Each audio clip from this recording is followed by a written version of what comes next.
Hi friends, welcome to our channel. Brahmamudi serial next ఎపిసోడ్లో ఏం జరగబోతోందో ఈ వీడియోలో చూసి తెలుసుకుందాం. రాజ్ని తనతో తీసుకువెళ్ళిపోయిన యామిని అసలేం జరిగింది అని తెలుసుకోవడానికి ఈ వీడియోని స్కిప్ చేయకుండా ఎండ్ వరకు చూసేయండి. అప్పు రాజ్ ఎక్కడ కనిపించలేదు అని చెప్తుంది. అప్పుడు అపర్ణ, ఏం మాట్లాడుతున్నావు అప్పు? నాకేమీ అర్థం కావడం లేదు. రాజ్ కనిపించలేదా అని బాధపడుతూ అంటూ ఉంటుంది. అప్పుడు అప్పు, అవును పెద్దత్తయ్య, ఎంత గాలించినా కానీ బావగారి ఆచూకీ అస్సలు కనిపించలేదు. కానీ ఒక చెట్టుకి బావగారి షర్ట్ మాత్రం వేలాడుతూ కనిపించింది. ఇదిగోండి ఆ షర్ట్ని తీసుకొని వచ్చాను అని ఆ షర్ట్ని అపర్ణకి ఇస్తుంది. అప్పుడు అపర్ణ ఆ షర్ట్ని పట్టుకొని రాజ్ని గుర్తు చేసుకుంటూ, రాజ్, నాన్న రాజ్, ఎక్కడికి వెళ్ళిపోయావు నాన్న? నన్ను ఈ పిచ్చిదాన్ని వదిలేసి ఎక్కడికి వెళ్ళిపోయావు?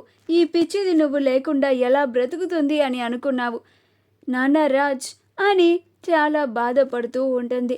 కానీ కావ్య మాత్రం అలానే ఆశ్చర్యంలో ఉండిపోతుంది. అప్పుడు కావ్య, లేదప్పు, ఆయనకి ఏమీ కాదు, ఆయన క్షేమంగానే ఉంటారు, ఆయనకి ఎలాంటి ప్రమాదం జరగదు, నాకు చాలా నమ్మకం ఉంది, నువ్వు సరిగ్గానే వెతికావా అప్పు అని అంటుంది. అప్పుడు అప్పు, నేను చాలాసార్లు మొత్తం వెతికి కన్ఫర్మ్ చేసుకొని వచ్చి చెప్తున్నానక్క, ఎక్కడ కూడా బావగారి ఆచూకీ అస్సలు ఏ మాత్రం కూడా తెలియలేదు. బహుశా ఆయన ఆ కారులోనే ఉండి ఆ లోయలో పడిపోయి ఉండొచ్చు అని అంటుంది. అప్పుడు అపర్ణ, అలా మాట్లాడకప్పు, నాకు చాలా బాధగా ఉంది. నా కొడుకు కారులో ఉండిపోయి లోయలో పడిపోయాడు అంటే నా గుండె పగిలిపోతుంది. నా కొడుకు కావ్య అన్నట్లుగానే క్షేమంగా ఉంటాడు. ఈ పిచ్చిదాని కోసమైనా మళ్ళీ తిరిగి వెనక్కి వస్తాడు అని అంటుంది. అప్పుడు అప్పు, పెద్దత్తయ్య, అర్థం చేసుకోండి, బావగారు ఏమయ్యారు అనేది చెప్పడం ప్రతి ఒక్కరికి ప్రశ్నార్థకంగా మారిపోయింది. ఆయన ఎక్కడున్నారు అని చెప్పడం ఎవ్వరికీ కూడా సాధ్యపడడం లేదు.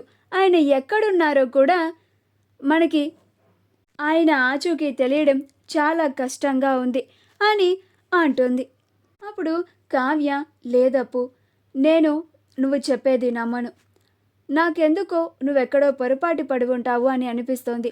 నేను నీతో పాటు వస్తాను పద, మన ఇద్దరం కలిసి మీ బావగారిని వెతుకుదాము అని మంచం దిగుతూ ఉంటే అప్పుడు డాక్టర్ గారు, అమ్మా, మీకు యాక్సిడెంట్లో చాలా బ్లడ్ పోయింది, మేము ఇందాకే మీకు బ్లడ్ ఎక్కించాము, పైగా మీరు ఇప్పుడు చాలా రెస్ట్ తీసుకోవాలి, మిమ్మల్ని మేము అబ్జర్వేషన్లో ఉంచాలి, మీరు దయచేసి మాకు కోఆపరేట్ చేయండమ్మా అని అంటారు.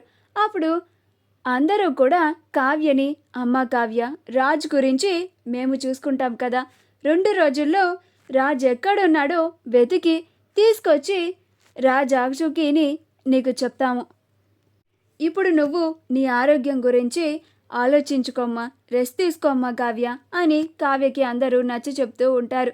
అప్పుడు కావ్య, నా భర్త ఎక్కడున్నాడు అని కావ్య రాజ్ గురించే ఆలోచిస్తూ ఉంటుంది. షేక్ బాండ్ యామిని చెప్పినట్లుగానే రాజ్ని తీసుకొని యామిని చెప్పిన హాస్పిటల్లో జాయిన్ చేస్తాడు. రాజ్కి అక్కడ ట్రీట్మెంట్ జరుగుతూ ఉంటుంది. యామిని కూడా చాలా పరుగున రాజ్ కోసం ఆ హాస్పిటల్కి వచ్చి సరాసరి ఆ షేక్ బాండ్ని చెంపకేసి ఒక లంపకాయ పీకుతుంది. అప్పుడు ఆ షేక్ బాండ్, ఏంటి మేడం నన్ను కొడుతున్నారు అని అంటాడు. అప్పుడు యామిని ఆ షేక్ బాండ్ గొంతుని పట్టుకొని, మరి నిన్నేం చేయాలిరా?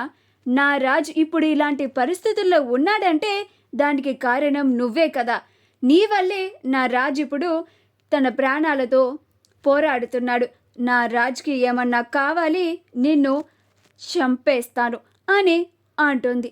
అప్పుడు ఆ షేక్ బాండ్, సారీ మేడం, క్షమించండి మేడం, నన్ను వదిలేయండి మేడం, తప్పు జరిగిపోయింది మేడం అని బ్రతిమిలాడుకుంటూ ఉంటాడు.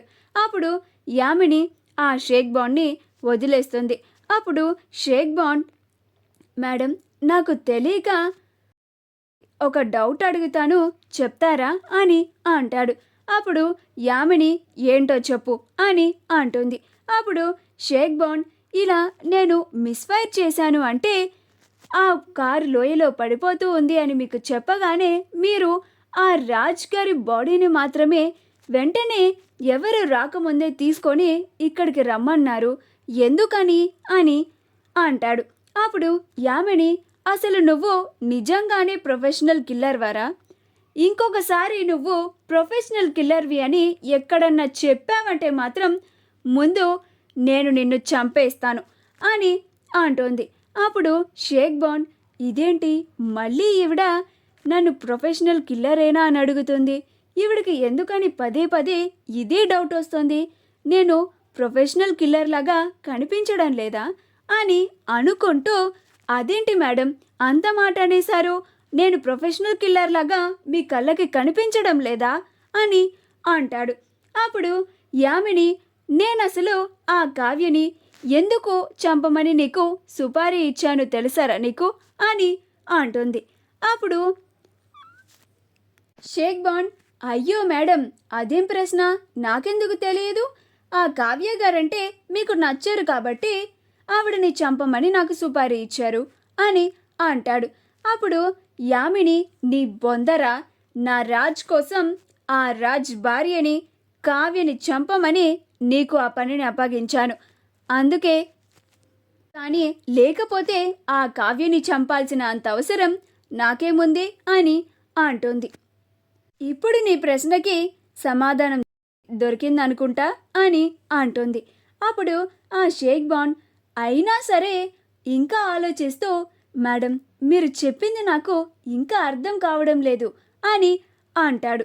అప్పుడు యామిని, రే నువ్వు ఇక్కడి నుంచి ఒక్క క్షణంలో వెళ్ళలేదంటే ఇక్కడే నేను నిన్ను పాతేస్తాను అని అంటుంది.